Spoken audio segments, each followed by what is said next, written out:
I could sit here and just sink into the very easy day-to-day 9 to 5 in the safe route, or I could choose a different path for myself. I've already got all the tools that I need. I already have the experience that I need. I already have the skills that I need. Why not? Right. Why not bet on me? One morning it was like, I got to the office, got to my desk, ready to clock it on in. You gotta clock in, get ready, and all that other stuff. Work for the man. Yeah, work for the man. And I just sat there and I was like, it's time for me to go. Like, I feel like I've outlived this. Like, this was a point in my journey, but we're done here.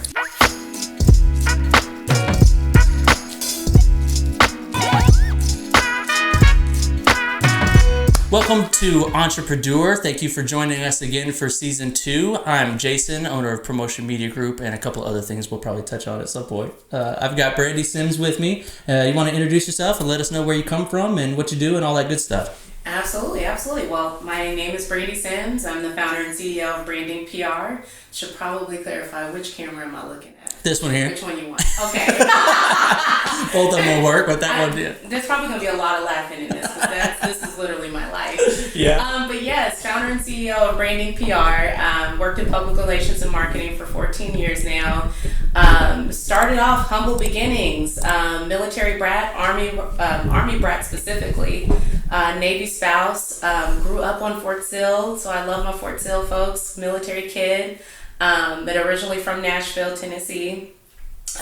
Over this time, been able to connect with so many amazing people and be able to do some wonderful, wonderful things in several different industries, from nonprofit and professional services, financial institutions. Started in that space for PR and marketing, and then slowly graduating over the last 5 years into entertainment and lifestyle brands.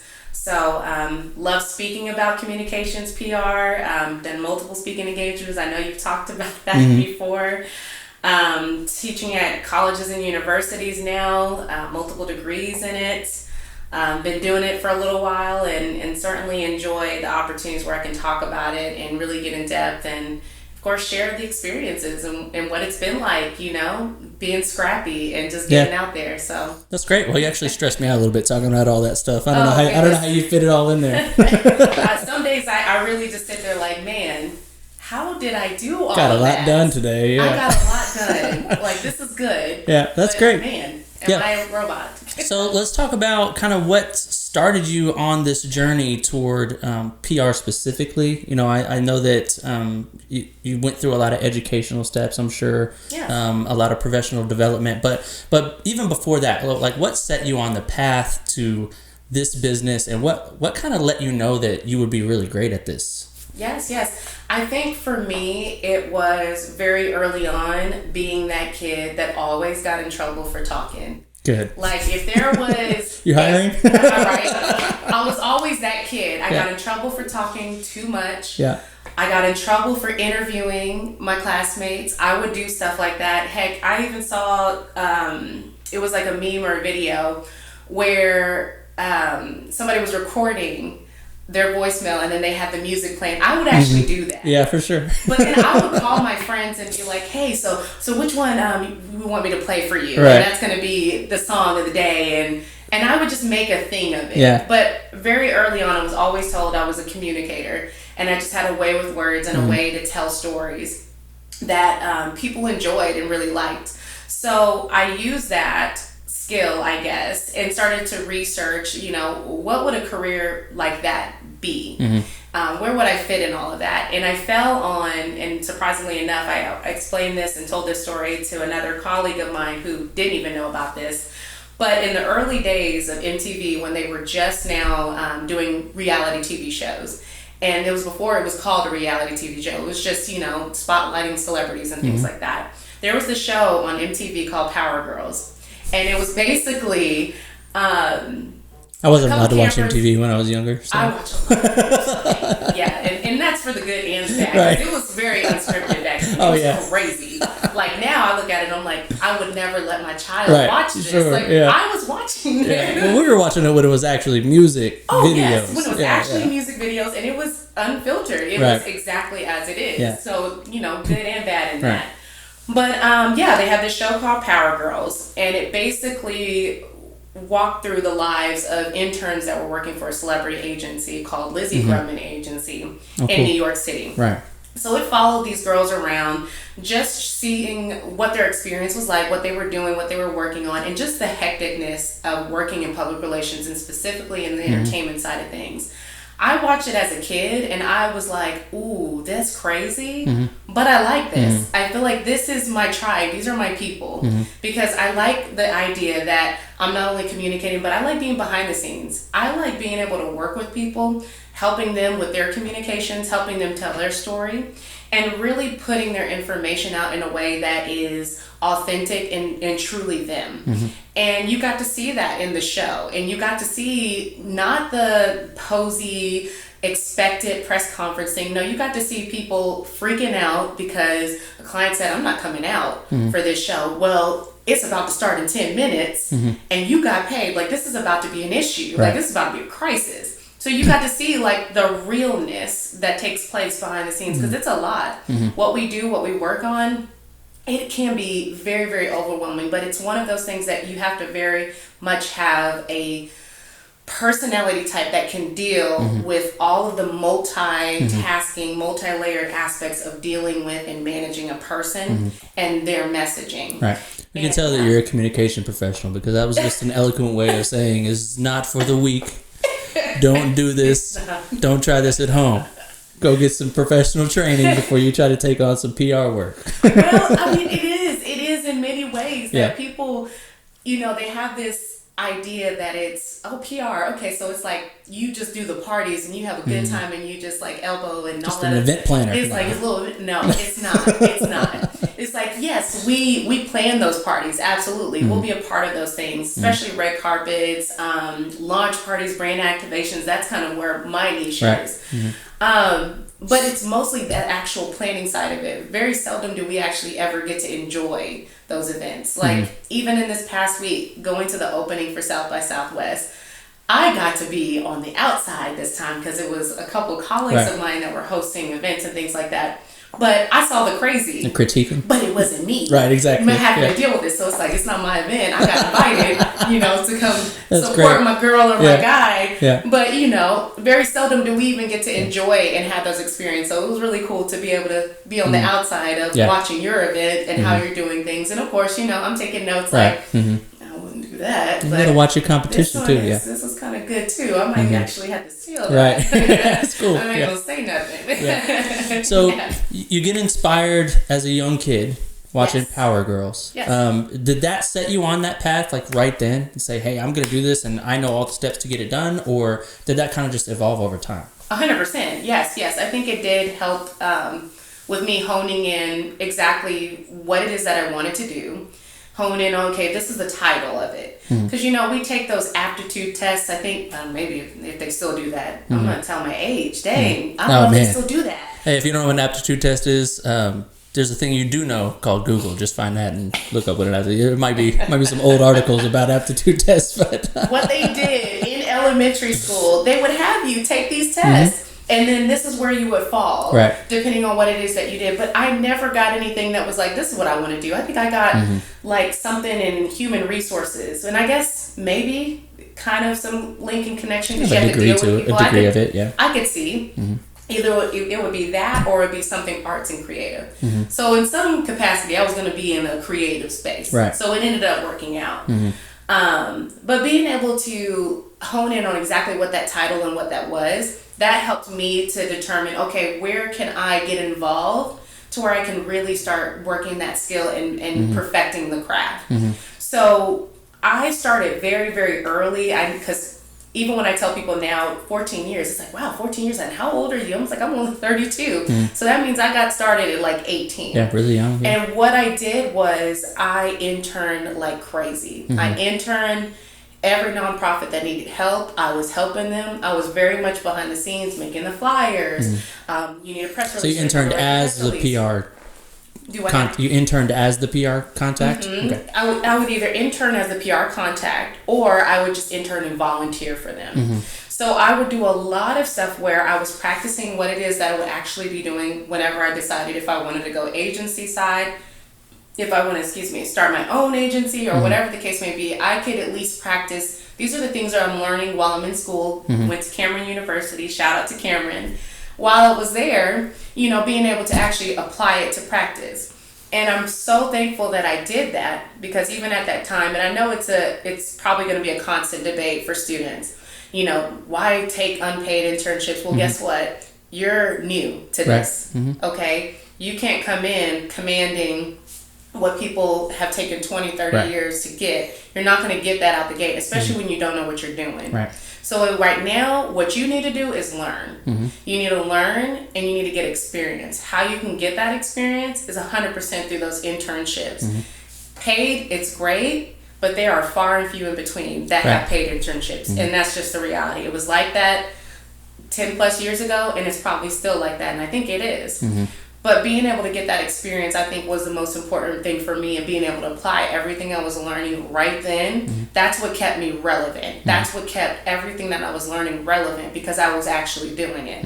So whether it was a paid gig or not, I was in there. I was always the one raising my hands and saying, hey, I'll do it. I'll put together a plan, or I'll do the design for this. When I look back at my designs, it was shit. I mean, you got to start from somewhere. But you got to start too, somewhere. man. This is our program. Okay, cool. We'll put the little explicit badge on the podcast. Perfect. But I'm sorry, but it was just awful. But I needed to learn what its designs, what it needed to look like. What you're looking for, and certainly hone in on that skill in communications in general, because I feel like that's one that all of us, we have to be able to navigate in some way. You don't have to be a rock star at it, but at the very least, you need to know the basic information. Here's why. I've had plenty of real life experiences owning my agency and also working at an agency where the designer said, oh, well, I'm busy. I'm not going to have time to put this together. Well, the client needs it now. So am I going to wait and let them know that we can't get it done? No, I'm going to get it done. I'm going to do the best of my ability. And because I at least have the basic skills, we can get something simple together until we can get that together. But at the very least, you know what to do, especially when it comes to graphic design. The other thing, of course, is being a speaker, being a moderator. There's been plenty of times where we've had moderators drop out of client events, and we got to get in there. We're communicators. It's expected for us to be able to navigate that terrain. You should be able to do it. So when we got to get in there, we got to get in there. We wouldn't be able to do that if we didn't have some kind of experience and exposure to be able to just kind of like, oh, we got somebody that won't make it. We got to step in because it's part of the job. So, but yeah, so it's kind of a universal epidemic that's going on. Especially in our country, and something that I noticed personally too in our market is you have these. I mean, we're millennials too, but you have these young millennials coming in, as they like to put a badge on us and say, the millennials are tearing up messing up the market for everybody. But it is real that there seems to be a certain entitlement that people just want. They want $80,000 a year starting out at an entry-level job somewhere without putting in the work. So you're talking about, taking unpaid internships and doing volunteer work to get experience under your belt is huge in a lot of industries. I enrolled in this film course a couple years ago, and really great film course by a really great filmmaker. He really knows his stuff, and I learned a ton from him. But one of the first videos in that course, he talks about how he worked for free for 2 years, just to get notches on his belt, to be able to say, I'm good enough at this to demand this. So, I mean, to everybody out there, everybody listening or watching, I mean, it's still a thing where you have to develop a skill set and develop a competency in a space before you can, grow up and be the man. So that's a really interesting part of your story is, and I think a lot of people can benefit from it, to take unpaid internships, take volunteer work, take low-paying entry-level jobs, and learn and progress, and then eventually run your own business. Absolutely. Doing, do it well. I mean, you can't just, you can just start. Like I tell everybody, you don't even have to be perfect. Just start. You're talking about your designs being shit at first. I mean, I've got a bunch of videos that I won't show anybody, because they're trash. But you don't learn unless you start. You got to start somehow. So I think that's a great point that you made.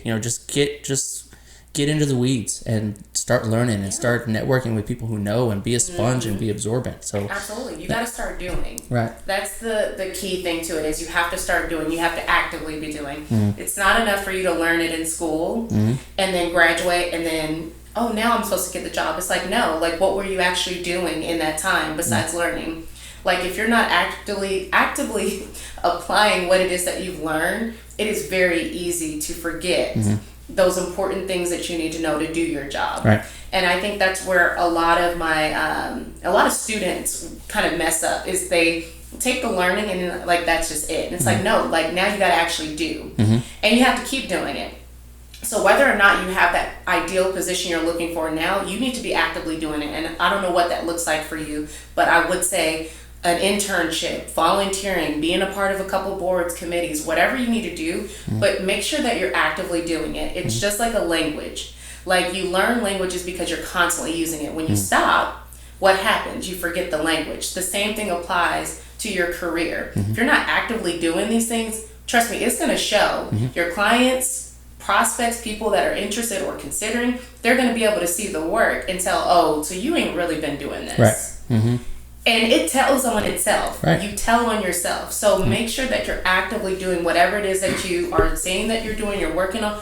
Be actively doing that, because you have to. Right. Because otherwise you can forget those skills, and you can forget those relevant things that have made up your career. Right. And especially in the communication field, I mean, we deal with stuff where your portfolio is everything. Absolutely. And yes. you know, and we live in an age where everything's visible to everybody. So, you know, if someone comes to you for a job, and if you can't produce quality work, quality examples of past work, then they'll move on. So you gotta hone those skills. That's absolutely good stuff. So you're on the path to growing toward a PR professional as an intern, as a volunteer. You know, what is that final nudge to just say, okay, I know what I'm doing enough to the point now that I'm going to run my own agency? Yes. Well, I definitely had to develop the self-confidence within myself. That was first things first, confidence.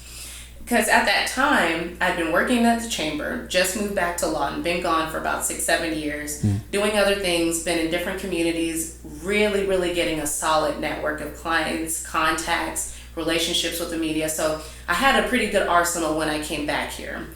And when I started the position with the chamber, it was kind of one of those things that I looked at it and I was like, okay, you know, I could do this. It's safe. It's that 9 to 5. Right. I know we all like we that all safe have that. money, Yeah. You know, like, you know, it's always going to be It's coming. your side hustle, not so much, especially when you're getting started. But yeah, there was just one day where I looked at it and I was like, you know, I have 10 plus years experience here. I'm already bringing so much to the table, not really getting paid well, but again, it's the area and a lot of other factors too, as well as like they weren't anticipating me to be at the level that I was at right out the gate. Really? I moved quickly, but I mean, I had just worked, like literally just worked at a celebrity agency, having to deal with sports athletes, professionals, public figures, and really large national companies. So I was off on that kind of high, and then coming here where it's like much more slower pace, and then coming into area, and I'm like, okay, we need to do this, we got to do this, and they weren't anticipating that, and they weren't expecting that. But I mean, you know, I'm coming with it every time, just regardless market wherever you're at. differences. Like you're Yeah. like yes, you got to be on top of your game wherever you're at, no matter the location. So I looked at all of that. I looked at kind of where I was at. Was okay with the 9 to 5 and the safe route, but I really started to review just everything that I had gone through, everything that I dealt with, all of the experiences, those contexts, all those things, and I was just like, you know, I could very well do this myself. Up until that point, I didn't even refer to myself as a publicist, PR consultant, anything, because I felt like there was, I needed more time in. I needed more time in before I could say that for myself. And there is a very, how do I put this? There is a kind of an attitude and kind of a snobbiness in the PR industry, especially with agency side, where it's, oh, well, if you need to be 20 plus years, 30 plus years, you need to have worked with this person before you can call yourself that. And I very much use that kind of as a weapon against myself, and I need to do just a couple more things before I can start calling myself that. Mm-hmm. So when I got to that position, I was like, no, like I've done all the work and I'm going to call myself that. Mm-hmm. And because that's what I am, that's what I do, that's my profession. And slowly after kind of being there for a couple of years, I was just like, it's going a year and a half, going on 2, feels like 100. Mm-hmm. But, I could sit here and just sink into the very easy day-to-day 9 to 5 in the safe route. Mm-hmm. Or I could choose a different path for myself. I've already got all the tools that I need. I already have the experience that I need. I already have the skills that I need. Mm. Why not? Right. Why not bet on me? Because if they're not willing to bet on me, I mean, come on. Right. Why not bet on yourself? Mm-hmm. So I took that and I was like, one morning, I swear it was God, or I don't know. I think it was God. Mm-hmm. I won't say it's God. You can say it. But I'm just saying. Yeah. I'm like, because sometimes it's like, this is crazy. Is this what you wanted from me? Are you sure? Right. Mm-hmm. But, one morning it was like, I got to the office, got to my desk, ready to clock it on in. Mm-hmm. You got to clock in, and get ready, and all that other stuff. Work for the man. Yeah, work for the man. And I just sat there and I was like, it's time for me to go. Like, I feel like I've outlived this. Mm-hmm. Like, this was a point in my journey, but we're done here. Right. And I put in my resignation and I was up out of there. Yeah. Started the agency shortly after. Mm-hmm. Thankfully, at that time, I had completed my MBA, I think 2 years prior. Mm-hmm. So I had already been familiar with the logistics of business operations, which is really important. Really important to know. Even if you don't have an MBA, you want to learn the basics. Mm-hmm. Like, filing your business, taxes, all of those different things, the nuances, how you want to be labeled, and all of those different things. But I had already started in many ways building my own business plan, but it was just kind of set off to the side. Mm-hmm. It was something like, when I'm ready, I got to get one more degree, or I got to get one more certificate, or I got to work with one more client. Mm-hmm. And at that point, that's where I was like, no, we're doing this. We're doing this. Mm-hmm. So I broke it out and I was like, okay, so let's go for it. Mm-hmm. Started filing all of my stuff, getting my paperwork in order. Started reaching out to my old contacts and network out in Virginia and in California. Was like, hey, I got my own agency now. If you need something, you want to outsource, I'm here. Mm-hmm. And I just hit the ground running. Within the first month, I think we had about 10 clients to start with. It was phenomenal. It was fast, yeah. And it was fast. Mm-hmm. And from what I've been told, like, it usually doesn't go that way. Mm-hmm. But for me, it was just a matter of building that confidence, one, I can do this and I got this and here's why, listening out. And having to constantly remind myself of that, because there are those times where you kind of get doubtful and it's like, who was I thinking? About once a month. I can't. Now it's like, what was I thinking? Like, I can do this. Yeah. Like, I can't do this. Mm-hmm. Like, and look at this one. Look at this agency. They're exceeding, and now they're hundreds of millions, and I'm just hitting that 6-figure and all that other stuff. And it's like, no, I'm exactly where I need to be. Right. And this is my journey, and this is my path, and this is how it's going to go. Mm-hmm. Whatever is for me is going to be for me. And the same thing goes for every other entrepreneur. It's just you really having that confidence to put yourself out there. Mm-hmm. But absolutely, having access to those contacts, having those relationships already pre-built, I brought all that with me. Yeah, I was going to say, that goes back to what you talked about earlier about putting in that work, putting in that time up front, because, I'm in the digital marketing agency realm. Yes. And when I first started my business in 2019, I had 0 clients, 0 contacts. Nobody even knew what I was doing yet. Mm-hmm. So not only did I have to build my business, but I had to build a network from ground zero. Yes. And let me tell you, we did not have 10 clients in 30 days. So, so being able to, kind of revert back and kind of look back at some previous contacts that you made, I call it making your old money work for you. Exactly. Ooh, that's good. Yeah, so exactly. You make your old money. I'll give you credit too. Make your money that you've made, and that's proverbial money. No, not literal money all the time, but you make money with people. You sit down, you network with people, and now you've made money in that relationship. Yes. Now you can make your old money go to work for you by saying, "Hey, I'm starting this, starting this agency or whatever," and I think that rekindling or restarting this relationship. Let's have a conversation. That's really powerful. So. It just kind of goes back to what you said before. You put in the work up front to make these contacts and make these networking calls and take these clients to lunch and spend some real time with them. There's Absolutely. Cold calls are great. They have their corner of the world that they live in. Yes. But, spending time with people and actually showing your worth to them is what networking is, and it pays off years and years down the road. Absolutely. So. And it doesn't stop either. And I feel like that's something you learn as you start doing things on your own, is that networking just doesn't stop with that initial contact. Right. Like, it's just like your relationships with your friends. Like, you have to keep constant contact with them, pop in, check in, hey, how's it going?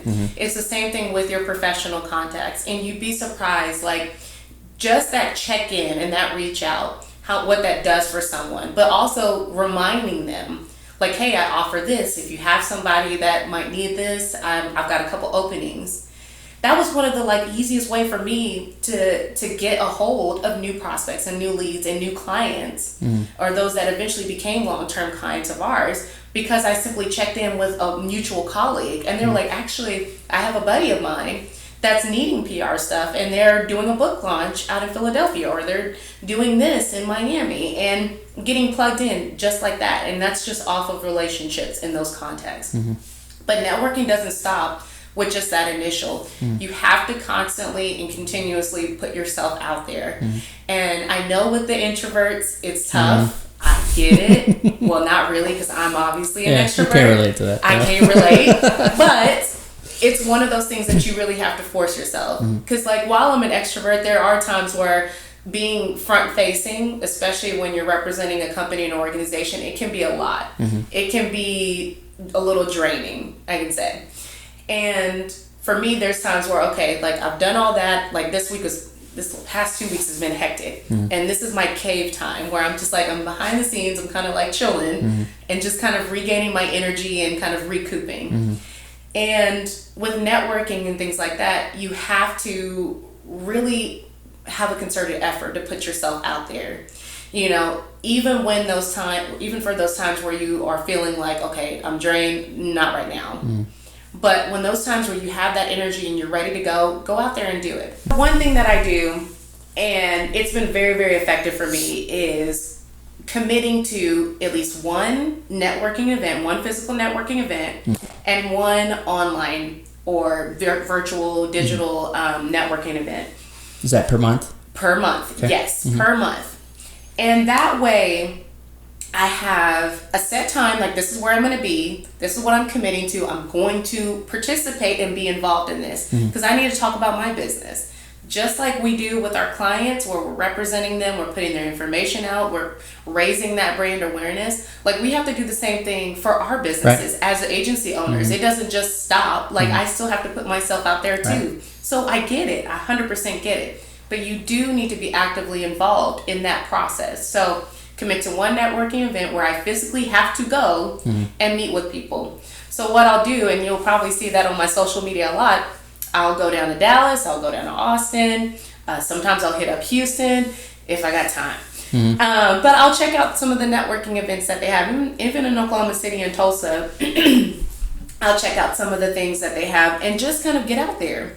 Talk to people. What's going on? What's happening? What do you do? Oh, I do this. And just having those conversations and just slipping my card, making it be known, this is the face to the name. Here's what I do. Let's connect. And go from there. Sometimes it leads to a coffee. Sometimes it leads to a, hey, I'm not really needing anything, but I know this person that does. And it just keeps flowing from there. I think that word of mouth and that physical approach, it's important. Because we as people, we need that interaction. We need that engagement with people. We need to, I need to see you, and be around. Right. And then there's the flip side, where we have access to amazing digital resources, where we can now do networking online. I was on a networking call for my one this month with an Israel-based, Tel Aviv-based networking group for entrepreneurs and startups. Cool. And I got to meet people from Australia. I got to meet people from there and just have conversations, what they're dealing with. And you'd be surprised in these conversations, all the challenges that you have as an entrepreneur. Even in Lawton, people in Tel Aviv are having the same challenges. Really? People in different areas are having the same challenges. And what they do and their strategies and their tactics and approaches to it is they tweak it. They do something different. If this doesn't work, we'll try something else. And just find something that works for you. But networking, I think, is one that is very, very underestimated we get a little too comfortable, and then still speaking of technology, we get a little too comfortable with just, I'll send out an email, and then that's it. You don't follow up, you don't, like nothing. And you just expect somebody, oh yeah, you know what? I love that email so much. I was waiting on that email to come in. Yeah. I'm going to spend that $10,000 on your retainer or $20,000. Exactly. Like, yeah. You want to something and with you know that email's going in the trash. It's going right in the trash. It's possible it's just going to go in their spam folder. Right. Like, they're not even going to see it. Like, you've got to get out there and and a lot of business owners too, sorry to cut you off. A lot of business owners too, they will not give you the credibility you think you deserve if all you did was email. They want to want to see you. They want to see you. They want you to come in and talk to them. I don't know how it is all over the world, but we live in a pretty small town where handshakes still rule everything. Absolutely. These guys don't. Reaching out on email is not a bad deal after you've already made the relationship. Exactly. You have to go in and shake hands with people. That's what they want to see. So there's still power in that. I mean, we're in a digital age, but either that email's going in the trash, or they'll say, this dude doesn't even have the guts to come talk to me. He just wants to email me and hide behind the screen, is what they're thinking. That is so true. We deal with that. And if you think about it, if somebody was reaching out to you with a prospect for partnership or something like that, you'd probably look at that like, I have never met you. We haven't spoken. I haven't met you at an event, nothing. And here you are sending me, oh, well, you need this. Asking me for money. And go ahead and ask me for money. Yes, exactly. We all have that friend you don't hear from for 10 years, and then he calls you. He's like, hey, man, I'm down. I need some help. Down and out. Sorry, bro. But this $100 is going to do it. It's like, now I know you might. Because eggs is $100. Right. So I know you need more than that. You need some eggs? I'll send you some eggs. I got two. I got two for you. Yeah. But yes, it's true. It's the true. network is powerful. It's powerful. It's so powerful. And even in just this area, going to things like the business after hours and those types of events, I think they're helpful. But I would say, in speaking on networking specifically, I talked about different areas that I frequently travel to and I go to network with different folks. It is intentional. How do I put this in the nicest way? What I find most with entrepreneurs in Lawton is that they get limited to just Lawton in this little pocket, in this little bubble. You have got to branch out your network because just because someone isn't supporting your business here doesn't mean somebody in Tulsa cannot benefit and see the value that you have. And they're just right up the street. It's not that far. Nope. There's business there. There's business Oklahoma City. There's business South. There's so many ways you can go about it. For me, having this business and starting it up the way that I did and having the success I did was because of that networking and branching out. If I didn't rely on the context that I had previously, if I didn't rely on other states and really getting out there and really branching out, I don't think I would have gotten to the point that I've gotten to today. Right. I had to get out of that small town, like, it's just here, but so that's all I can do. It's like, no, I can do this, but I also want to see if this person needs me, and then this person, and so on and so forth. You can't limit just to what is around you. Right. And just because they're not rocking with you doesn't mean that you don't have something valuable and that's worthwhile. Right. The person, the ideal client that you have doesn't know you exist. Right. So how are you putting yourself out there so that they see you and they're like, oh wow, like actually I want you and what you have because it's amazing. Right. And you're going to do some amazing work with us. They don't know you exist because you're still stuck in this bubble of, oh well, I can only promote here, or I'm only going to network with these people. Because I will tell you in the same breath that while business after hours is really cool, eventually, because it's a small town, you done met everybody. You see the same people. Yep. You're seeing the same people every time. You've got to branch out. You've got to get into other markets, other segments that are relevant to your industry and where you want to go with this. And you just have to put yourself out there. Right. Only you can do that. Nobody else is going to do that. Stop hiding behind them emails. Go reach out to some people and be surprised at who's going to be interested in what you do. Yeah. So one thing that I tell people is, it doesn't matter what industry you're in. We're all salespeople. Absolutely. You have to understand 100%. That, and you can't sell yourself or your product or your service or your brand without selling. You gotta go sell it. You gotta go talk to people. So, and while we're hovering around the subject, there's nobody that, how do I put this? You don't deserve anybody's business. You're not entitled to anybody's business. Your friends and family don't have to support you if they don't want to. No. They can obviously you would expect them to cheer for you and root for you and things like that. But your friends and family may not be your customers. No. You don't need, and your hometown doesn't owe you anything. No. And you're only hurting yourself by, keeping that tunnel vision focused on your hometown. Yes. There's 8 billion people in the world. I'm just saying. No, that you're spitting facts though, because that's one thing that I'll see is that people get so discouraged when they start a business in Lawton and they just kind of leave it at like, my friends, my family won't support me. Right. They won't shout me out. They won't do this, won't do that. And I was like, first of all, like you're thinking of this the wrong way. Right. Who said that your friends and family are your clients? Right. They're probably not. They might have connections to somebody or can loop you into something, but for the most part, they're not. They're your friends and family. Right. If they want to support, by all means support. If they don't, that's cool too. Right. You have to look at it in that aspect. Otherwise, you're just gonna get your feelings hurt, right. And you're thinking of it the wrong way. They're not your ideal clientele. What you need to do is go find your clientele. What does that person look like? Where do they shop? Where are they going for what you offer?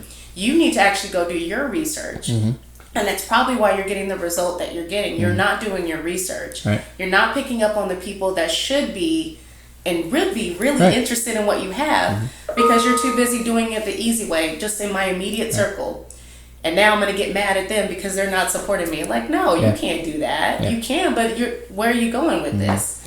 You're not going to get the support you were looking for by bashing people. Like, it's not going to work. They're just going to not continue to not support exactly you. Right. Yes, exactly. There's an important point. In the digital, in the marketing space in general, but especially in digital, we have the ability to target our message to the right audience. Yes. But what I've learned is with a lot of different business owners and entrepreneurs and bigger companies that I deal with is a lot of them don't know who their audience is. It goes back to researching, like you said before. You have to develop your customer personas. You have to know who it is that you're after. Yes. And if you don't know that, then we got to go back to the drawing board because that's the first. That's everything. Yes, it's really everything. And it goes back to you're focused on the wrong people because you don't know who you're supposed to be focused on. These people that aren't supporting you aren't your customers. Yeah, you got to go find those people, but you got to know who those people are first. You got to know who they are. And we're in an age where we have the tools to reach the right people. We have the experts that can help you reach the right people and put together the right message and put together the right branding elements. But if you don't know who we're looking for, then nobody wins. You can't win. You can't win if you don't know who you're playing with. Oh, absolutely. And who you're playing against. But that's another topic for a different. That's true, though. That's true, and that's something that we do with our clients is we develop a profile for them.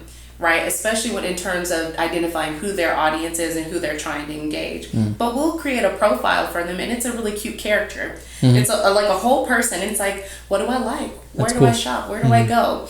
And we fill in those gaps, and we work with that client to determine all of these things. But it's for that very reason. Right. Like you have to know who you're speaking to in order to develop a plan on how you're going to engage them. Right. If you don't know who you're speaking to and you're banking on I'm just going to put it out there and cast this big old net and whatever I get, that's no good because then you wind up with clients, consumers that you don't want that usually aren't a good fit and you're going to have much more issues and much more of a headache. Why do that when you can do your research, sit down and actually break it down? What does my ideal person look like that would want to buy something from me and is looking for what I offer? What does that person look like? What do they do? And kind of building that profile and then putting that strategy and plan behind it. That's what's going to get you what you're looking for. That right person that's going to eventually, what we hope for is be a loyal follower, a loyal fan, and a loyal consumer.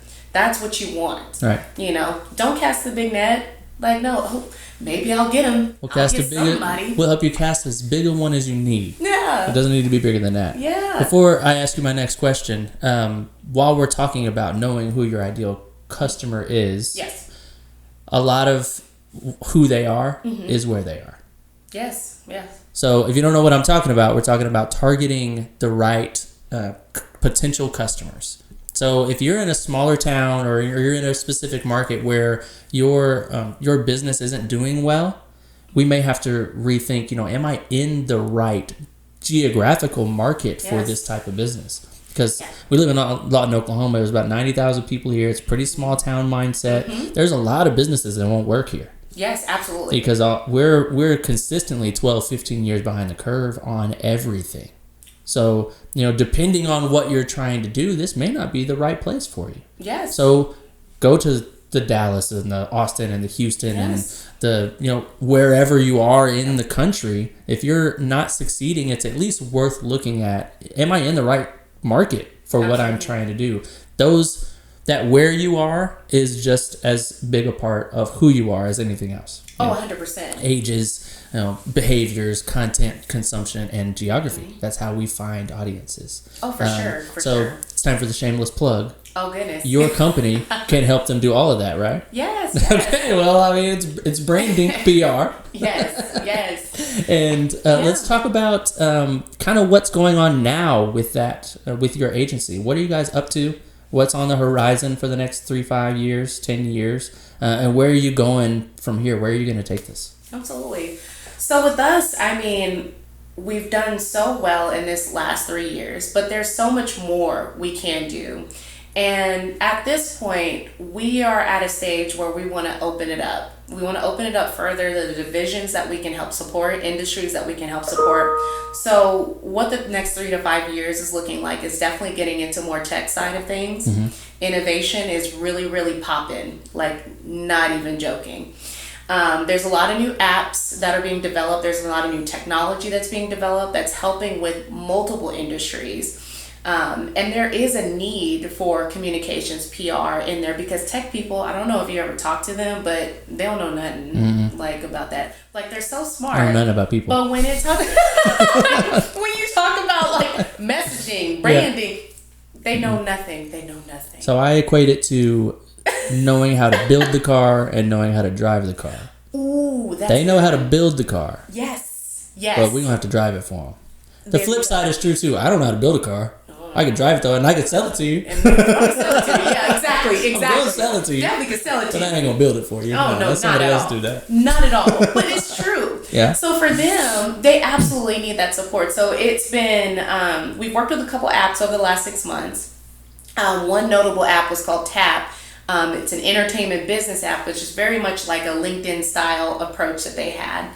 But through our work and where we were able to secure top tier media placements in Forbes, Entrepre.Doer, Afrotag, and a couple others, we were able to help them close $1.8 million in successful round C funding. And that's because those investors were seeing the media placements that we were getting for them and the coverage that we were getting for them and overall how we improved their branding and their communications. So that I feel like that was a really good start for us to say, okay, we've got a space here in the tech side of things and we can do a little bit more in that. So I definitely think over this next couple of years, you're going to see us working with more tech companies in addition to entertainment and lifestyle. Like that's still, one that I want to continue to offer and serve. And then of course, nonprofits, because I have a soft spot for nonprofits. I started working with nonprofits. And I get it. Resources are usually kind of limited with them, but they do have an amazing message and they have an amazing cause that I want to get behind. I will get our team on it and we'll do some work with them. But certainly tech is going to be one that's really, really big in this next couple of years that we're going to continue to hone in and embrace as much as possible. I think I mentioned earlier when I first popped in, just kind of the office situation now. Of course, we started here in Lawton, but we're expanding out. Austin's kind of our next office. It is our office space. And really kind of building that even further. Right now, most of our team is remote. So there hasn't really been a need for office space in particular. But we're looking at spaces now in Austin with the hope that we'll eventually get some folks that are specifically Austin based in that area based. They can be working that and we have somebody that you can interface with if you're in that area and everything like that. And then once we've kind of built that up, definitely looking at Nashville, my hometown, as the next spot that we'll have a for sure office in. But everything is a process, There's the ebbs and flows of business. That's how things go. But I'm definitely happy with what we've done so far, and I'm happy to see what we can do in the future. But certainly expanding into those areas where we didn't really previously mess with is definitely on the radar. And then, of course, expanding the team. Right now, we only have about 10 consultants that work with specifically with Brandinc PR. So they're the ones that are handling our design, they're handling our copywriting, they're handling our pitching and media outreach for our clients. Definitely want to expand that even further. We've got an amazing remote internship program where we have students that'll come all over the country and some international.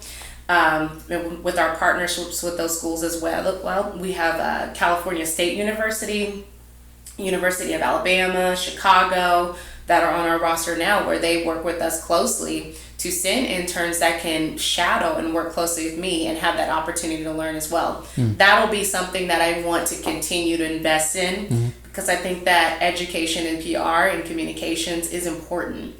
And who better to learn from than me, right? You know, because I'm going to tell you, like, this is what you need to know. And, you know, this is important too, but this is the real life hands-on experience that you're getting. This is not what you've been learning in your textbook. Some of this is great, but let's just be real. A lot of this, what you're learning in your textbook, it's not going to be relevant in a couple of years. Hell, some of the stuff that I learned, you know, back then. I learned to edit on tapes. No. It's gone, long gone. It's gone. like all of those things where it was just, you know, it was always about television. It was always about radio. And no, social media is just kind of like, it's just that. Social, it's not real media. No, it is now. And people are doing a lot more with that. You know, it's similar to just individuals taking the mic. You know, our people are taking the mic. We have access to the mic now. Right. So it's not so gated as it used to be. So there's a navigation and a learning curve to that too. And you have to realize, I don't know what things are going to look like in 5 to 10 years. With AI, I'm like excited and scared. Yeah, a little bit of both. Yeah. Because it's a lot going on there. Because Pretty cool now you're stuff talking there. about content creation from a robot. Right. You know, but it has to be fed information too, because where do you think it gets it Right. from? Yeah. So for creatives and those in communication, like, we're still relevant, we're still going to be important, but we also have to make sure that we are aware of the new trends and those new things And the tools. and those tools that are available.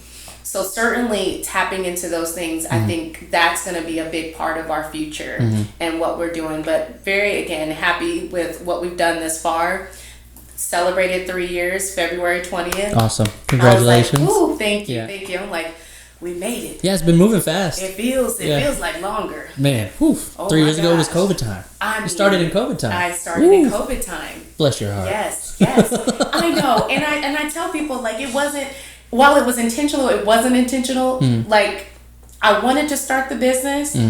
Did I expect to start the business during a whole global pandemic and everything shut down and nobody no longer needs events? Like, remember, we weren't doing any events. Right. That's a big part of PR.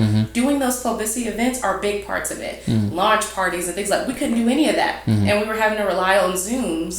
And it was tough. Yeah, it's tough. It worked for the time being, but it had its impact. So it was really tough that first 6 months to a year, and just navigating even that terrain. What do we do now once this big chunk of what we offer and what we do is now off the table a bit?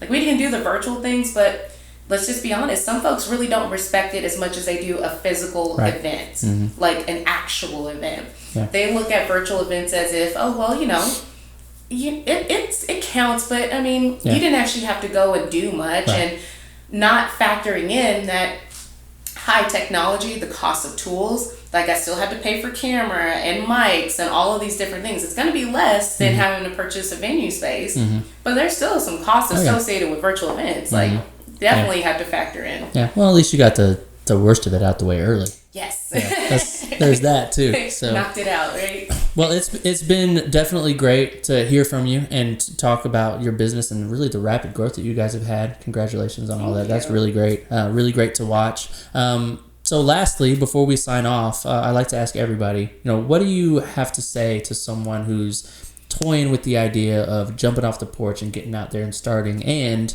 what do you have to say to somebody who's in the trenches of entrepreneurship that can encourage them to continue? Because, it's a roller coaster. Yes. It's there's some peaks and valleys in entrepreneurship. So what do you have to say to that person who may be, kind of on the fence of just jumping out there, or someone who's in it and just needs a little bit of that push and encouragement? I would definitely say to them, and just kind of speaking of what I mentioned earlier, is build up that self-confidence.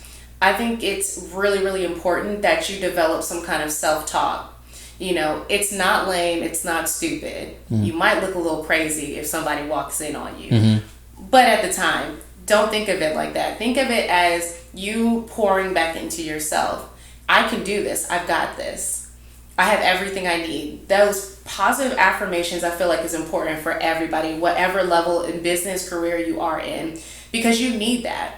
You may not be getting that from individuals. And honestly, I think of it like, I don't expect someone to fuel me. That's up to me to do. I wake up, we all put the same pants on in a day. Yeah. We all got to go through a process, but I carve out that time where I just do that self-talk. And I feel like entrepreneurs, especially those that are considering it, because I think of them as entrepreneurs, they just haven't decided, they haven't made that step yet, but you're very much an entrepreneur. Tell yourself, I've got this. I can do this. And keep that language flowing and keep those positive affirmations. As soon as you start your day, do that self-talk in the mirror and help to boost that confidence that you have, so that you can get to that space where you're like, okay, we're doing this, we're going. Right. And just keep that momentum going. But understand this, it doesn't just stop there.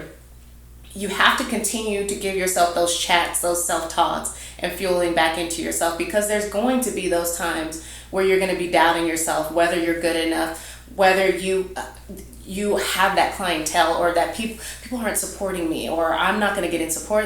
Maybe this is a bad idea. I shouldn't have done this. Like, you're going to have those things come up. It's just business. It's just life.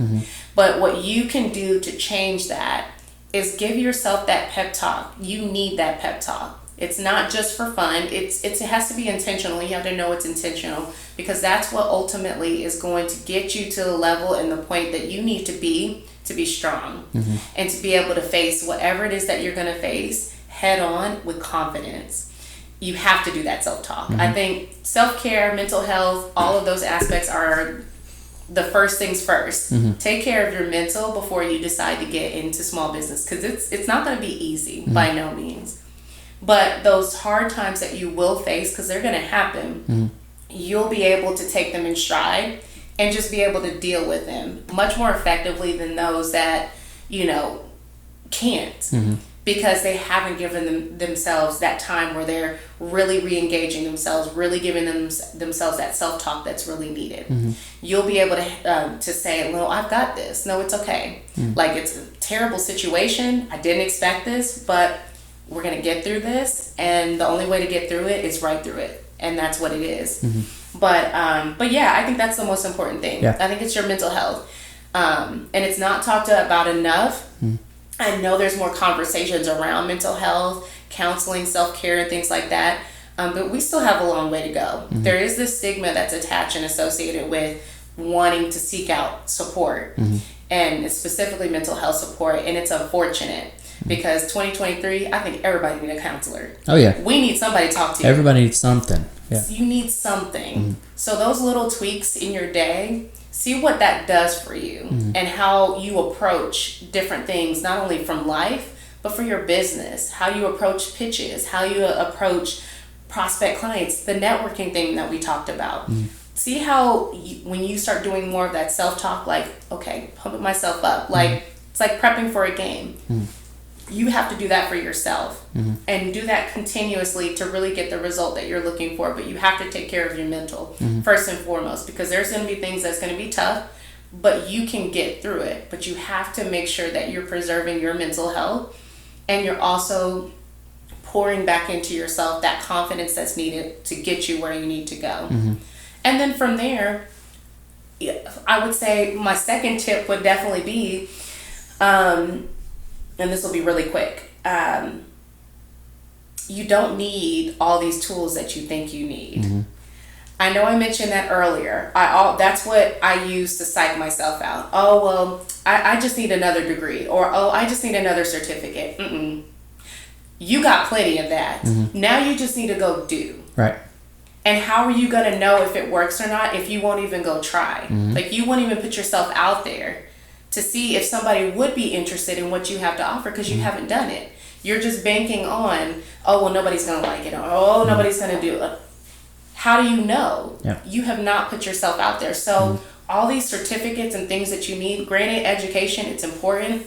I believe it. I've got plenty of degrees to show it. I get it. But one thing is that, you know, all of those things, you don't have to have those things. It helps. It does. It helps to know where the history of why we do what we do is there. It helps to know the strategies that have already been done, because you could be using some of those things now. It's effective. It works.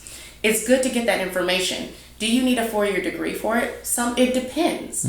Sometimes, yeah, you do. Some other people, it's not so much. You do need to get educated on the topic, but what that looks like for you, what that education looks like you, is going to be very different. You might want to get that degree, or you might want to get that certificate, or hit up Google and sit down and actually research and learn about the industry that you're trying to make money off of and be able to encompass. Actually give yourself that opportunity. But I definitely think that we get so caught up on having all of these degrees and certificates and, oh, well, once I get this, then stop. Either you've got it or you don't. And you know, because you're you know better than anyone else. You got this, or you don't have it. If you don't have it, then go get some more information so you can get more confident in that. But if you got it and you're just using that as your clutch, stop. Right. Quit Just do it. Just go do it. Yeah. Now you're ready. Go do it. Like, this is the push your daddy probably gave you on the pool. Like, and now you swimming. You figured out how to swim. And that's how you learn. Yeah. So, but yeah. That's great. So, I mean, that's the slogan of the show, and it's called Entrepre.Doer. I mean, you just got to do it. You got to do it. Ain't nothing to it but to do it. Exactly. Yeah. So definitely appreciate you joining me. This has been wonderful and insightful. Hope you had a good time. This is the inaugural episode with the new studio. So thanks for christening it for us. This is Brandi with Brandi. If you want to give a little sign off, tell them where they can find you real quick. Absolutely. So yes, it's Brandi Sims again with Brandinc PR. You can follow us on most social media accounts: Facebook, Instagram, Twitter, LinkedIn, TikTok at Brandinc PR. And yeah, you can always reach out to us, Brandinc.PR.com. Check out the website. We do have an amazing contact form there. If you are interested in services, want to see what we do, how we can partner, you can certainly reach out there or shoot us over an email at hello@BrandincPR.com. Excited to be here. This was fun. Thanks for joining us for Entrepre.Doer. This has been Brandi Sims and Brandinc PR. My name is Jason from Promotion Media Group. Ain't nothing to it but to do it.